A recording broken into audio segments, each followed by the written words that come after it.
Независниот синдикат на полицијата повеќе нема трпение и е решен да се бори со сите средства против се појасниот хаос кој се случува во МВР. Ништо нема да не спречи да го искористиме најдемократскиот начин за изразување и прикажување на се она што е нефункционално во самото министерство. Свесни сме дека нашите реакции и пресови се болка, поради која немирно спиете и веднаш после истите лично барате средби со нас, кои за жал остануваат вечна тајна која сме должни да ја откриеме. Со еден збор доста е. Почитувани, во недостиг на институционална соработка со Министерството, Независниот синдикат на полицијата е приморан на ваков начин да ги изложи состојбите во кои се наоѓа синдикатот на полицијата. Е приморан на ваков начин имено да почнеме од она што представува прва ударна бригада во државата, како од безбедностен аспект, така и од аспект на угледот на државата, граничната полиција.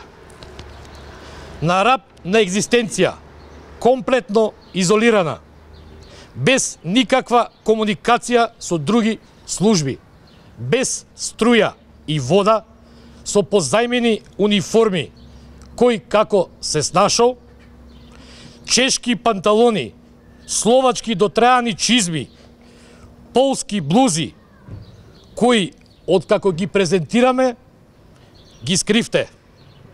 За личното вооружување постаро од 50 години и да не зборуваме. Што ќе ни се современи возила кога немаме тендер за сервисирање на истите? Да не споменуваме дека месеците јануари и февруари за истите немаше ниту гориво и против колегите кои јавно се дрзнаа да го обелоденат овој проблем, го употребивте најефикасното оружје на вашите претходници до вчера и за вас контраверзното упатство за социјални мрежи. Бидејќи поминаа скоро 2 години од вашиот мандат, можеме да заклучиме дека и вие продолжувате, како и во изминатиот период од 15 години, постоење на граничната полиција, која за жал е преспан. Само едно прашуваме, кога ќе се разбудиме? Да бидеме разбрани, што ќе ни се каиши ако немаме соодветни панталони за граничната полиција? Едно од клучните прашања кои Независниот синдикат на полицијата го засегаат, а вие, господине министер, упорно го игнорирате од причини познати само за вас, е репрезентативноста согласно известувањето од месец јуни 2018 година, кое ви го има доставено Независниот синдикат на полицијата. НСП ве извести дека постигна репрезентативност по сила на закон. Врз основа на одредбите од Законот за работни односи е веќе репрезентативен синдикат. И не интересира одговорот од вас. Веднаш и неодложно јавно го очекуваме.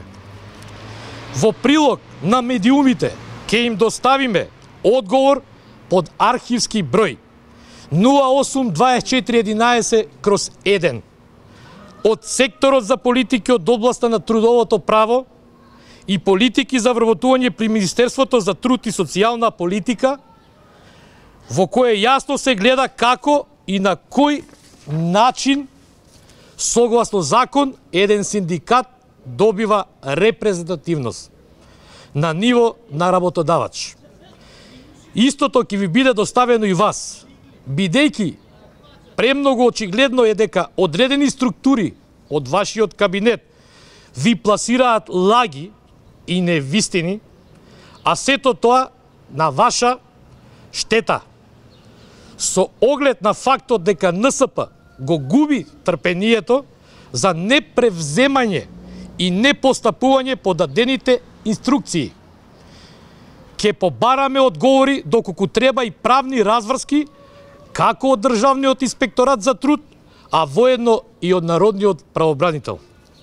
Господине министер, за погоре наведеното сме спремни и писмено ќе го известиме високиот представник на Европската Унија и Советот на Европа, кој го изготвува мислењето за отпочнување на преговорите за влез во Европската Унија со цел на истите да им укажеме дека во Министерството за внатрешни работи не се почитуваат ниту основните работни права на вработените, односно ќе предочиме фактот дека вие како Министерство, не почитувајќи ги законските прописи, попречувате синдикално организирање стекнато по сила на закон. Господине министер, ние веќе од вас не бараме писмени известувања и одговори.